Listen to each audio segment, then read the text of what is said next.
This way you have No, I mean proper court date, everything laid out. Yeah.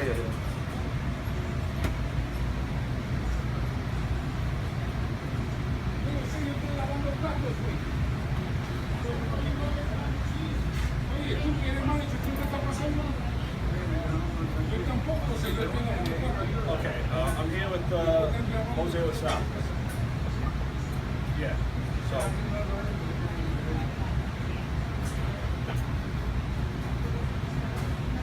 What's the next move?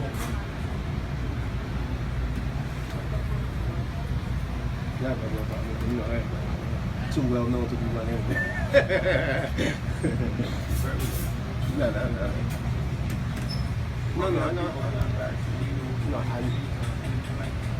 I know that's what I'm telling them to keep it distance. Where's all your computer stuff? Huh? All the property that you picked up at the precinct? Oh, all that is already taken to my lawyer. You don't have anything with you? No, taken to my You lawyer. already brought to your attorney? Yeah, because he was waiting for me, so he's going to take care of that. My private lawyer. So the stuff that you picked up at the precinct is with your attorney? Yeah, he's going to take care of it.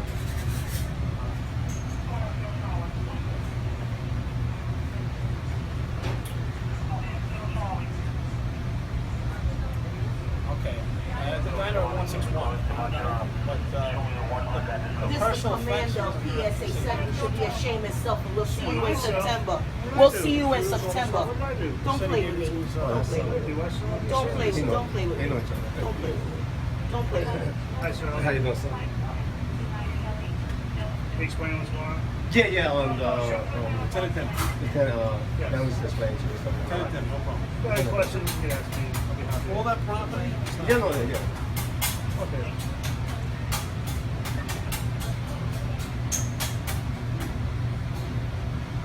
Oh, the phone too, okay.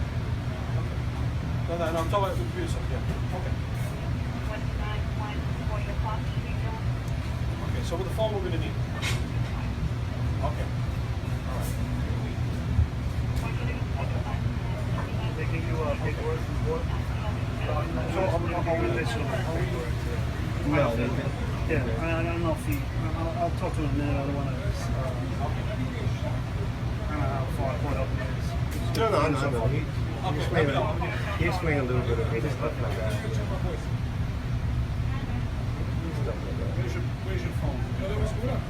Oh, my phone's over. Check it out. The yellow phone you have? And how about just give me one second. All right, just let us know. We're gonna make this quick. Okay.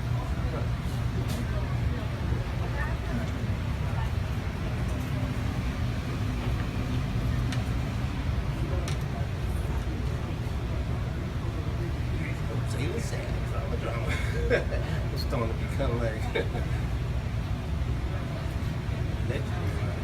Pissing me off. I'll tell you that. You're not allowed to. No, listen. Seriously. Y'all need to relax.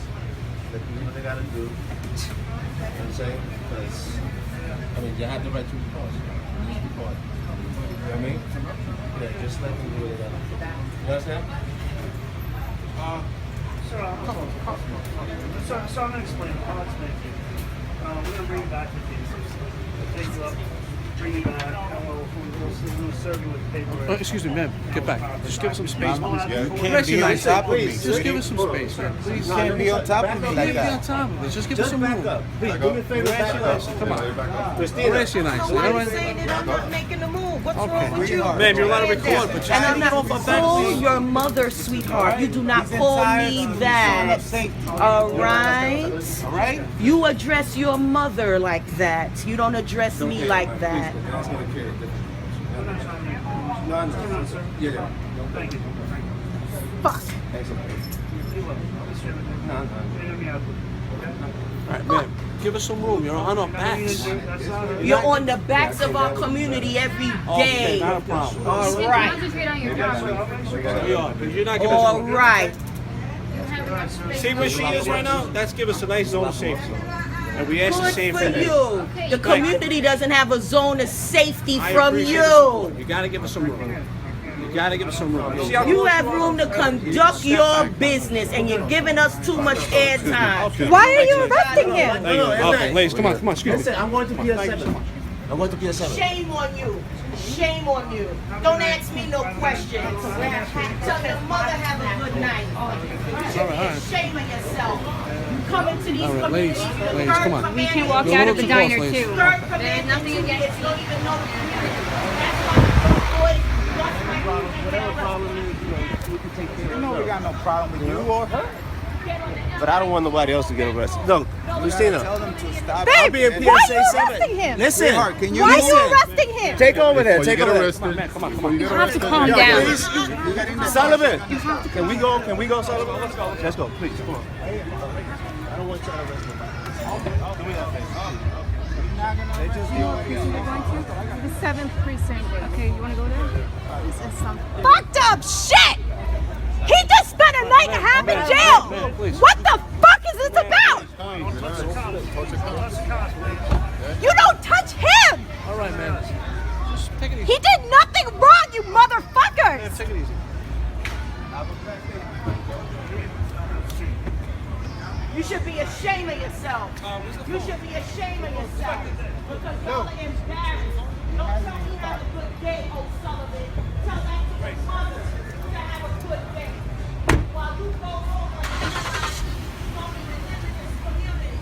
You don't even live in this community. That you serve. I am sick of this shit! You don't I know. even live in this community. Y'all go back on the LIE and utilize Guys. Watch the bag. Watch the bag.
Now, I want to go back to our New York studio for a second guest, Jose LaSalle, who is known as a cop watcher. He patrols the streets at night, filming cops when they interact with the public. His videos have frequently gone viral. Jose, thank you so much for being with us today. Such a time of turmoil for the police around America. For people that don't know who you are or what your group does, can you briefly explain to us what you do and why you do it?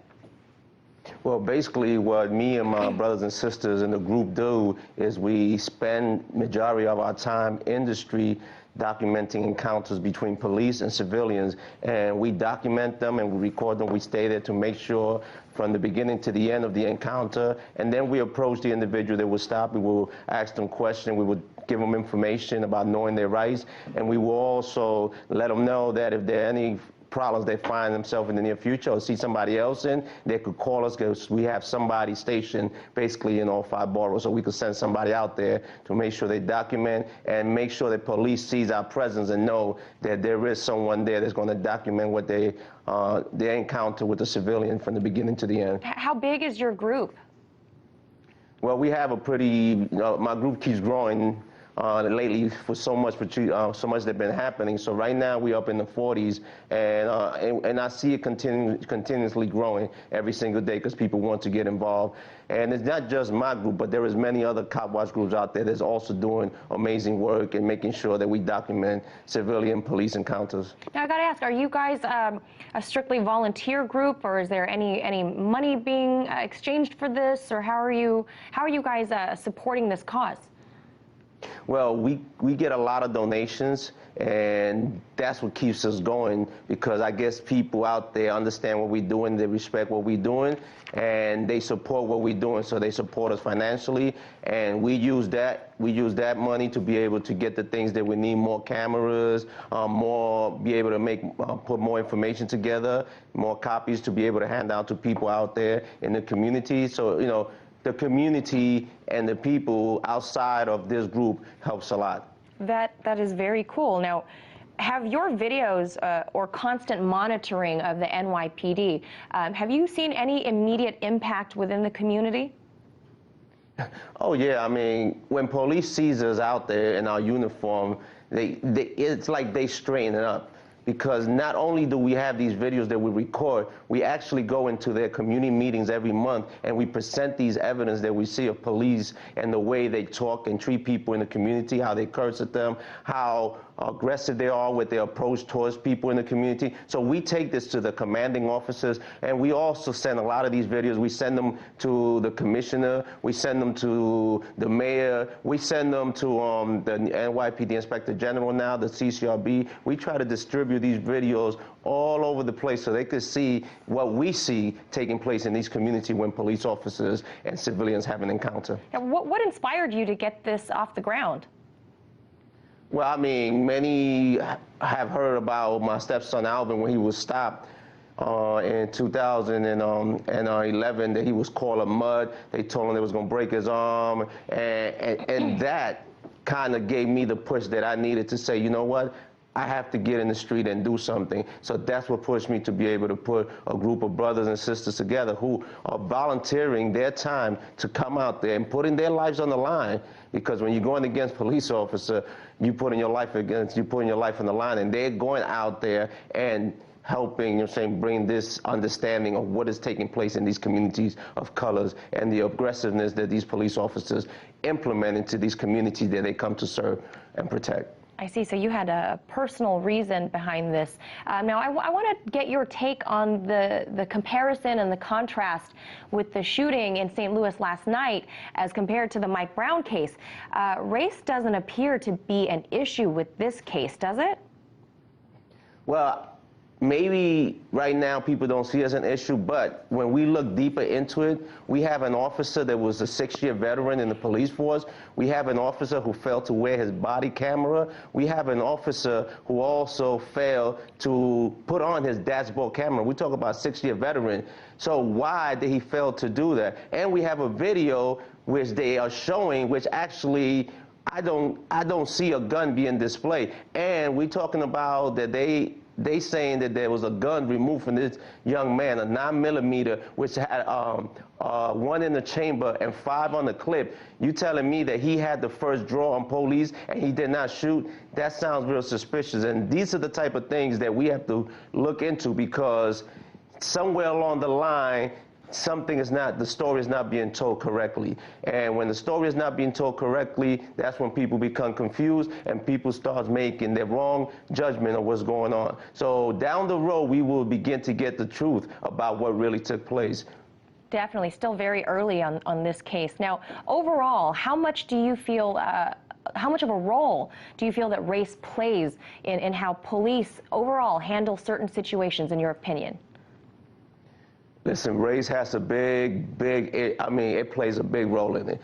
When you stop and frisk, you know, hundreds of thousands of people, and the majority of them is people of color, when now with the broken window policing that Bill Bryant has brought back into policing, we're talking about the majority of people being targeted are people of colors. We're talking about the majority of people being murdered and killed by NYPD are people of color. When you look into that, you got to start saying to yourself, it has something to do with race. I know people trying to say race got nothing to do with it, but I'm sorry to say race has a lot to do with it. To be honest, race has more to do with why these young men are being killed and why these young men are being criminalized and why the prison industrial complex has 2.4 million people, being 85% to 90% of them being people of color. We have to look at that and say race has a big issue. I mean, has a lot to do with it. Jose, thank you so much for being here with us today on Christmas Eve. Thanks for chiming in. That was Jose LaSalle, founder of the COPWATCH Patrol Unit.